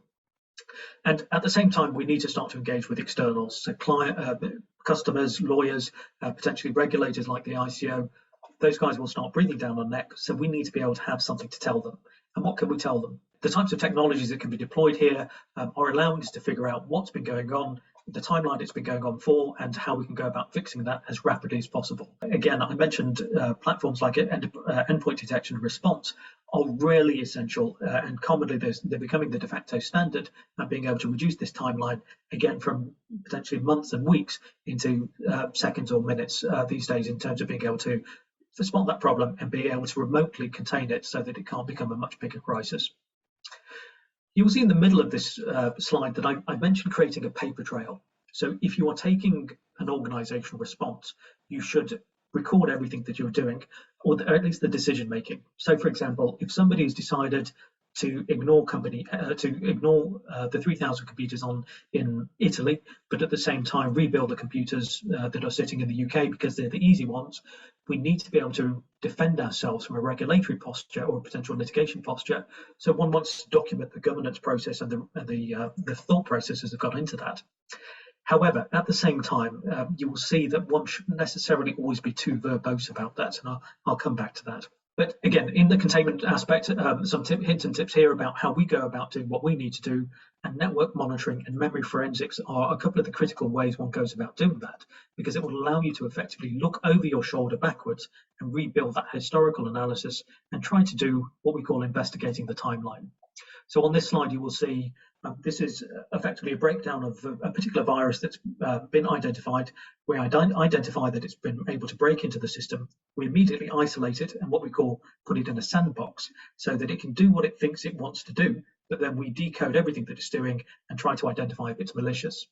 While we're identifying if it's malicious, we're trying to figure out what else could it get access to?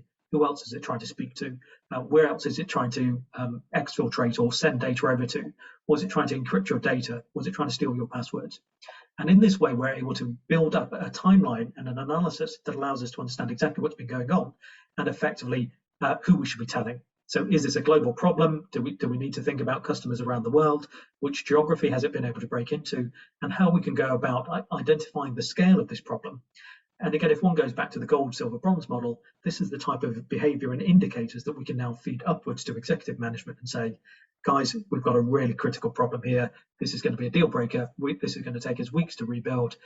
We should really have a mea culpa statement ready to go. And at least we can contextualize how big a problem this is.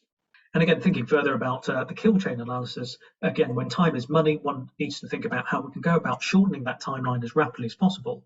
So once we get that potential piece of malware, that virus, whatever it is, we want to understand what it's doing, its behaviors. Was it malicious? Was it stealing data?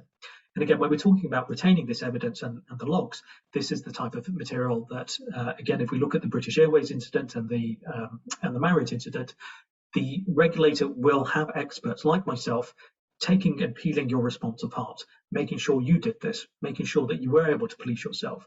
Did you have an effective mitigation strategy? Were you investing appropriately so that you can do this in a timely fashion so that you could respond as rapidly and appropriately as possible?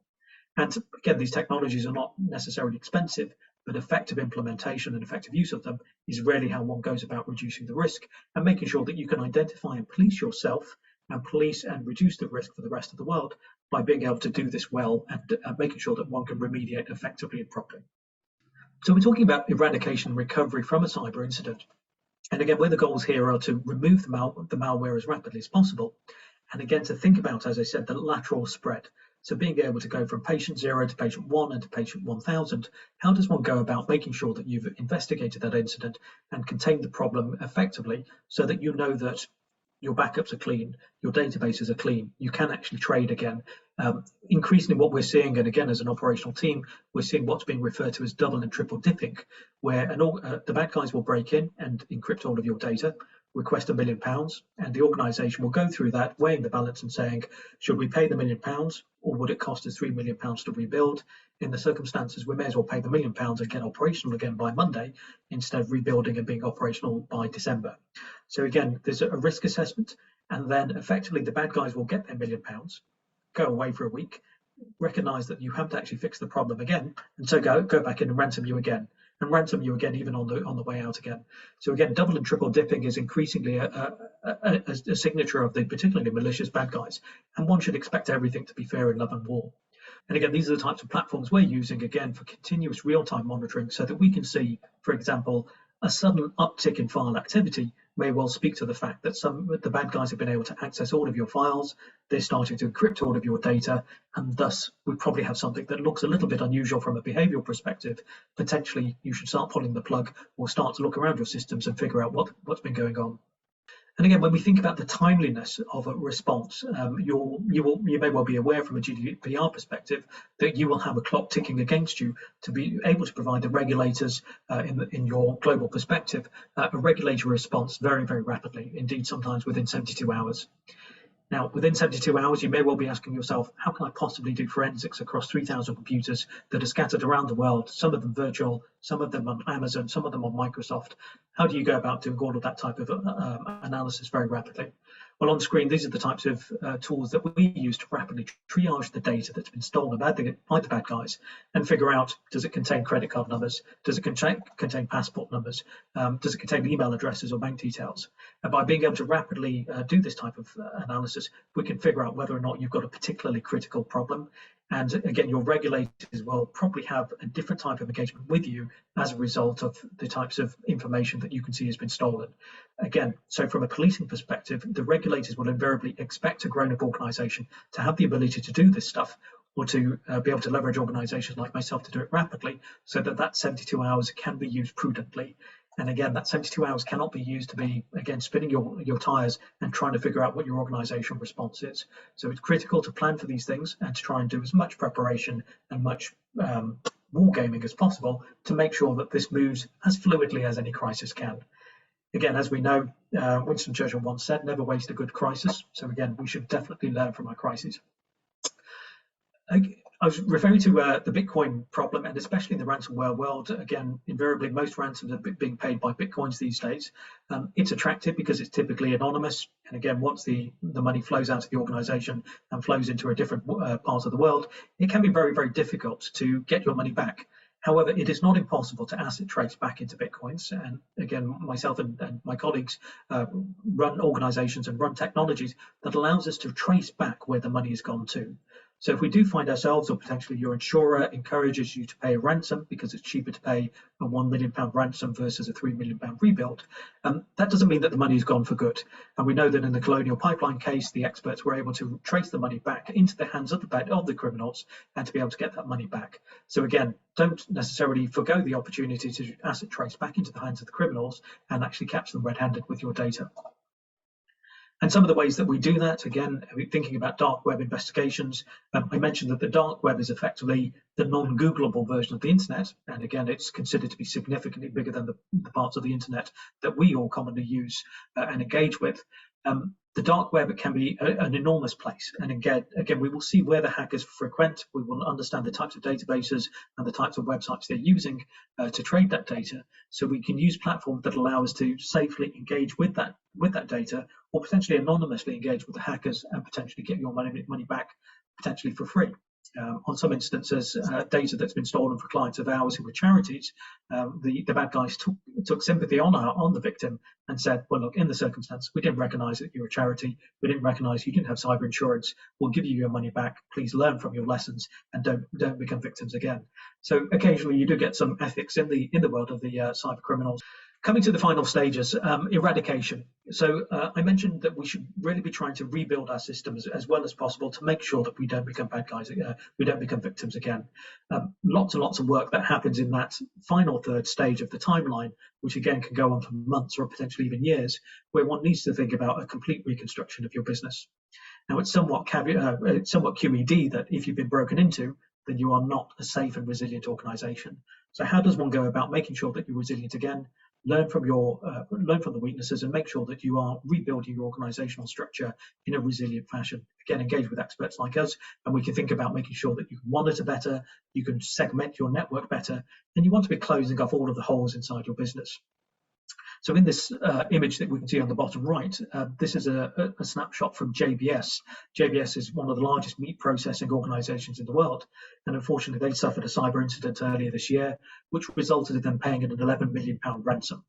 Now, £11 million is not an insignificant sum. And again, when one thinks that starts to hit the bottom line, there will be third-party liability and reputational and organizational response reasons why one should really be thinking about reducing this cost, reducing this regulatory burden, and making sure that we are more prepared to stop this from happening again. So again, when I mentioned in the final stage of the NIST model, the lessons learned posture, again, as Winston Churchill said, never waste a good crisis. We need to learn from our crisis and make sure that we reduce the risk of becoming victims again. So we need to make sure that potentially heads roll if that should be necessary. And again, I strongly discourage heads from being organization firing individuals as a result of misconfiguration or bad IT management. Typically, this speaks to reduced budgets, an inappropriate contextualization of prevention versus cure, thinking about the types of organizational structure which is appropriate, training and putting into place the right types of technologies and the right types of infrastructure and human response to make sure that we are ready for a crisis. Sometimes heads roll, sometimes that's valuable. In the circumstances in the case study I mentioned earlier, the CFO whose email account was accessed, actually his password was very, very simple, and he used the same password on multiple accounts. The bad guys were able to steal his password from another account, in this instance his Yahoo account, and were able to break into the corporation, and cause them millions of pounds worth of harm. A sensible and a slightly complicated slide, but a sensible risk consideration is, what is the cost of perfect security? Well, almost an impossibly high number. I don't think I could achieve perfect security for almost any organization, where I'd be talking about an almost infinite amount of money. But thus, what is the right amount of money to spend on making sure that you are operationally resilient as an organization? Well, that's a slightly easier number to think about. Think about the risk calculation. What is the likely cyber risk to you? And indeed, your insurer will probably be asking you the same types of questions. If you are, again, a pottery manufacturer based in Liverpool, churning out 3,000 plates a day or something like this, you may well have a lower risk profile to a multinational bank that is processing millions of pounds worth of transactions per minute. So again, think about the risk calculation and think about your investment versus reward calculation. Is it worth spending £1 million to prevent a £50,000 cyber incident? Or should we have a risk mitigation strategy that means that we are spending £50,000 to stop £1 million incident? Indeed, from the engagement with my own team, you would get very, very good bang for buck from around £50,000 to dramatically reduce your risk posture. So at the bottom of this, I encourage all organizations to think about what are the types of risk parameters that you need to think about, the types of things that are likely to increase your risk or potentially reduce your risk. You've got great encryption, you've got great cyber security, you've got a great response team. All of those types of good things will reduce the likelihood of a cyber incident and thus reduce your risk. In the top right, in surveys, it's been recommended that an organization of a healthy size should spend about 0.5% of global turnover on cybersecurity. So do your own maths, think about the risk calculation, but make sure that you are spending appropriately. Because again, as we've seen, if as an organizational response, if your regulator engages with you and sees that you fail to invest appropriately for the types of data and the types of regulatory obligations you have, you are much less likely to get mitigation. So you're much less likely to get sympathy. And indeed, you should expect those absolutely monumental fines, like the $200 million fine that was imposed on WhatsApp. And again, in this lesson learned phase, user education is critical. It's absolutely vital that we think about training our staff, because again, our staff and our human attack surface is the largest attack surface that we have. Again, I mentioned something like 70% of cyber incidents are caused as a result of the types of the way in which we have allowed our human IT infrastructure to be deployed. And so those types of failures mean that if we can address them, we would dramatically reduce our cyber risk. So there are platforms available that allow one to think about wireless security, malware security, email infrastructure security, all of those types of things, which would dramatically reduce your cyber risk posture. And password security. Again, this is a service that Grant Thornton operates called the Covert Eminent Breach Service, which allows you and indeed many organizations to go about and to figure out whether or not their passwords are easily available on the internet. Again, I can guarantee that almost every one of you listening today has got one of your passwords available on the internet. And a concern is what we call password stuffing, where, for example, your Spotify password is the same as your work password, and a data breach on Spotify may well potentially make your email address and your password available, and somebody can try to stuff that password back into your Acme Corporation email account or your Office 365 account, get access to your corporate infrastructure, and again, get the opportunity to bring down your entire IT estate. And so password stuffing and searches for reused or badly used credentials allows one to go about auditing oneself and to police oneself better to make sure that you can reduce your risk. Finally, in the home straight, conclusions. I've gone through quite a lot of technical information there, thinking about how the bad guys go about doing what they do and the opportunities for us to police ourselves better so that we can reduce our own risk or reduce the timeliness of any type of cyber response that we take. How are we seeing cyber manifest, at least in 2021? Unfortunately, there is a relentless increase in cyber attacks. My young daughter, 9 years old, has decided that she doesn't want to become a lawyer or a banker like her mother. She wants to become a hacker because that's what the young people are doing on YouTube. Unfortunately, we are going to see a relentless increase in cyber attacks. And although that sounds a bit doom and gloom, I don't believe we will ever be able to stop all crime. And thus, I don't believe we will ever be able to stop all cybercrime. But what we can do is rapidly and dramatically reduce the type of vulnerability and the attack surface we present. The bad guys are demonstrating the greatest sophistication in attacks. And again, being financially motivated, the cyber attacks are invariably being evidenced by a greater value of loss. So the cost of the cyber incident the business interruption, the cost of the data that's flowed away from that, and indeed, flowing into the fourth bullet point, the increased scrutiny from regulators and regulatory fines means that each cyber attack is now dramatically increasing the price and the cost of a cyber incident. So again, we can see that prevention is dramatically more impactful than cure. Reduce your risk by investing appropriately and thinking about how one goes about addressing your cyber risk posture. Reputational harm and again brand damage again is one of the slightly more silent parameters and the silent pain points of a cyber incident. But reputational harm can cause extremely long-standing harm to a brand. And if one thinks about British Airways or Carphone Warehouse or some of the infamous cyber attacks, again, at the back of somebody's mind, you may well be thinking, should I use organization A or should I go to organization B? Reputational harm causes a significant financial value, especially in a world of IPOs and privatizations and private equity. Reputational harm is one of the parameters that goes into evaluating the credibility of the business. And I've mentioned business interruption, again, in an increasingly remote and increasingly third-party supply chain environment. One can see that an interruption on supply chain party 3 will have a knock-on impact on supplier 2, which will have an impact on supplier organization 1. And so business interruption, there are opportunities and ways in which one can go about getting your own house in order, but also thinking about the cyber risk posture of your supply chain. So organization 2 and organization 3 below you, it is expected of you to go about looking at the cyber infrastructure of all of your suppliers. And again, the Marriott impact, again, it highly recommended that one reads the statements by the ICO in the Marriott incident, because it speaks to how there should be an obligation on all sensible organizations to look into the credibility of any suppliers. And again, perhaps as a litigator, as a lawyer once upon a time, we should increasingly expect customer litigation and shareholder and third-party disputes to come about as a result of an organization failing to invest in cybersecurity appropriately. So again, conduct effective cyber due diligence on yourself and then be able to reflect that in an increasingly robust posture, thinking about, again, how much one should be investing in cybersecurity. So in my final slides, what should one do? Try to protect oneself. Be prepared to respond as rapidly as possible, and lock the door so the bad guys don't get access to your data. I hope you've enjoyed this presentation, and please don't hesitate to reach out if I can possibly assist in the future. Many thanks.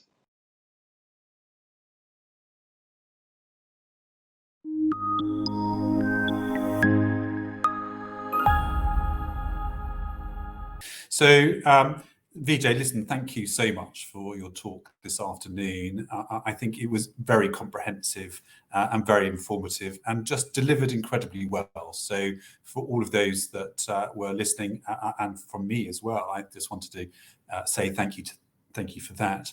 So we've had a couple of questions. We've got a few minutes. We can try together to answer some of those. The first question that came in was one about the number of businesses. And the question is this: what proportion of businesses are victim of cybercrime? Vijay, what would you say to that question? Heath, if I were to make a statement, we see our potential clients as everybody who uses a computer. And in this day and age, that's a mobile phone, a USB stick, an internet-enabled computer. Pretty much any particular device can be what we call an entry point, an entry vector into a business. And so the potential market of potential victims of cybercrime is pretty much unlimited. In the UK, statistics would suggest that we're losing something like £29 billion per annum to cybercrime, and we're looking at potentially trillions of pounds per annum lost globally to cybercrime. It's a bigger problem than drugs and effectively the illegal narcotics trade. Every business is potentially a victim, and in our experience, something like 7 out of 10 businesses have declared that they know they've suffered a cybercrime. We anticipate at least 9 out of 10 businesses have actually suffered one, but just not observed it. So pretty much everybody is a potential victim. I think a lot of this does go unreported. If you have the misfortune of being a victim of a cybercrime, you're well advised to call Action Fraud or perhaps call the Met Police or wherever you're based. Unfortunately, stopping cybercrime is relatively low on their priorities in terms of it's almost impossible to stop all crime in the same way it's impossible to stop all cybercrime. Prevention is very much one of their mitigation strategies, so they want to stop young people becoming hackers, but almost every business in the UK is a potential victim. The figures are wholly lacking in terms of the number of crimes that go unreported. And I think you're right. I mean, the government statistics suggest that at the larger firms, around 6 in 10 businesses or 65% of businesses are affected. But as you say, your own evidence is up to 90%. Just in terms then of how companies do deal with this, how do you think companies get a handle on their current and future risks? Heath, if you look at some of the particularly interesting and extravagant breaches that we've heard about in the press, so if you think about the JBS example that I put up on screen, the very, very large food and meat menu processor in the US, many of these are occurring as a result of actually third parties, so third-party supply chain risks, which effectively create a risk further down the food chain, so to speak, and effectively allow those vulnerabilities to flow upwards. So, for example, I often make the comment, let's say your photocopying company has got access to information about your business, or let's say the company that organizes your air conditioning inside some businesses. It's been very well recognized that vulnerabilities in the air conditioning systems have been used by the hackers to find an entry point into your own environment. And so it's important that you think about not only your own castle, but also the castles that you also do business with. It is very possible to do light touch or very invasive assessments of your own security risk. So we commonly use an expression, the pen test, the penetration test is a good way to effectively kick your own tires, get an assessment of what your risk posture looks like, identify old versions of Windows, very weak passwords like password 123. Unfortunately, we still encounter that in use. So effectively do as much preparation as possible by doing those types of preliminary assessments. Sometimes a concept called red teaming and blue teaming, where you pay ethical hackers like ourselves to try and break into your environment, see what they can get access to, and then use your blue team, your internal response team, to try and find a way to catch those hackers and kick them out. But as much preparation as possible, and it is possible to do these cyber risk audits. Indeed, the rest of my slide does go into some hints and tips. The NCSC in the UK provides some top 10 tips in terms of how you can reduce your own risk posture. Understand you are a risky organization, and then just invest a little bit in trying to get that audited and assessed. And you've talked about risk, and just thinking about insurance then for a moment. Do you think that cyber insurance is effective at keeping us cyber safe? Sometimes, I make the comment about cyber insurance. Insurance is like a safety net in when you go to a trapeze show. The safety net is useful, but you don't want to see everybody fall off it. So in the sense that the insurance is a really useful, valuable risk posture, but you shouldn't fail in the first instance. However, if you are going to fail, then obviously we speak to the concept of risk transference, effectively allow somebody else to cover for your insecurities rather than yourselves. So we feel that given that cyber risk is inevitable, and given that the data breach, the cyber attack, is almost inevitable and is going to be fairly costly, perhaps in the region of 6 figures very quickly, it's better that burden is carried by another organization, which is much better at mitigating and consolidating risk. So I feel cyber insurance is an extremely valuable investment for most organizations in the UK. I think from a legal perspective, what we would always say is that yes, it can be effective, but it depends on the sort of cover you buy and whether it's bespoke cyber cover. And I think what we would advise clients to do is to consider the different scenarios that might arise in terms of cyber breaches, and almost do a scenario test, and then go back to their policy to look to see if their policy is going to cover those particular scenarios that they perceive might arise. And he certainly advise all of our listeners to speak to your lawyers, because the insurers are getting increasingly sophisticated at carve-outs and the small print. So certainly speak to your lawyers about what you're actually covered, and make sure you've got the right type of cover for the scenario and the risk posture that you're trying to achieve. Absolutely. And just in terms of the insurance point then, I mean, do you think that cyber insurance should be mandatory for all businesses? Very helpful, Heath, but I think we're a long way from making that type of regulatory mandatory. I think we don't drive a car without insurance. I would regard it as almost essential, but it's very difficult to regulate the free market in the UK. I would encourage us to go out and effectively buy it, interrogate it, investigate it, but difficult to mandate it. Vijay, thanks once again for your time. Great pleasure. And you, Heath, and team. Thank you all.